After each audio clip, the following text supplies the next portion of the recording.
Shalom jemaat yang terkasih, kembali lagi dalam renungan tekad, temukan kebenaran Allah yang dahsyat. Mari kita berdoa. Bapa Maha Kasih, saat ini kami datang kembali menghadap tahta kudus-Mu Tuhan, merendahkan diri kami, memohon ampun untuk segala pelanggaran dan dosa kami Tuhan. Biarlah kami terus mendapat bagian di dalam Engkau. Biarlah kami terus berjalan di dalam pengenalan akan Engkau, mengalami Engkau Tuhan secara pribadi dan melalui kebenaran firman Tuhan yang selalu menyapa kami setiap hari.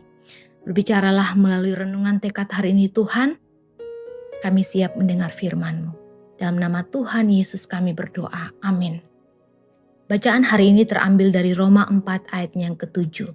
Berbahagialah orang yang diampuni pelanggaran-pelanggarannya, yang ditutupi dosa-dosanya. Dalam kehidupan ini banyak hal yang dapat membuat kita bahagia, seperti kekayaan, uang, materi, prestasi, keluarga, dan masih banyak lagi.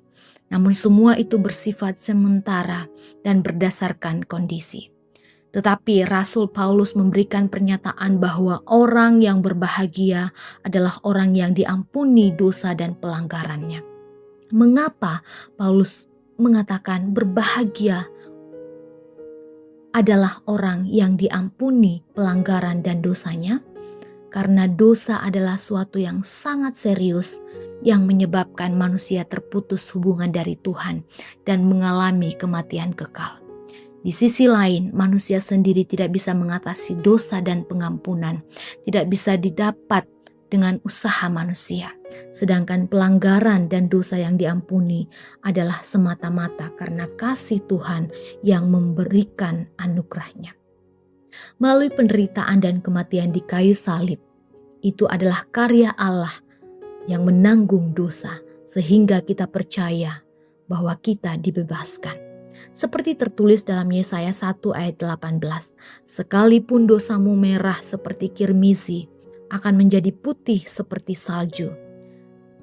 Sekalipun berwarna merah seperti kain kesumba, akan menjadi putih seperti bulu domba. Inilah kebahagiaan sejati, yaitu ketika Tuhan menutup dosa-dosa kita dan tidak memperhitungkannya lagi. Maka orang yang diampuni dosanya adalah orang yang dipulihkan relasi dengan Tuhan. Sebagai respons iman kita, seharusnya memelihara relasi tersebut dengan sikap dan gaya hidup yang menyenangkan hati Tuhan, yaitu dengan cara memelihara relasi dengan Tuhan dan sesama. Bukan hanya taat beribadah dan memberikan persembahan, tetapi menjaga hidup dalam kekudusan, hati, pikiran, dan tindakan yang menyenangkan Tuhan.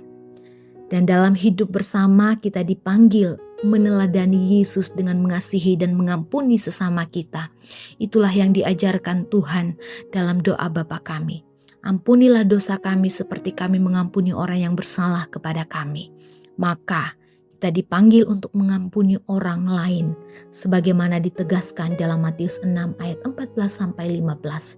Jika kita tidak mengampuni, Bapa di surga pun tidak akan mengampuni. Mari kita berdoa. Terima kasih Tuhan untuk kasih-Mu dalam hidup kami. Kami bersyukur bahwa Engkau Allah yang mengampuni segala pelanggaran dan dosa kami.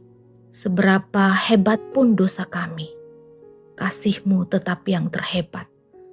Sehingga kasih-Mu mampu menyelamatkan kami, membebaskan kami dari hukum dosa.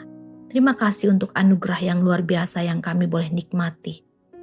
Terima kasih Tuhan. Ini doa dan permohonan kami. Ini doa dan syukur kami Bapa. Dalam nama Tuhan Yesus kami berdoa. Amin.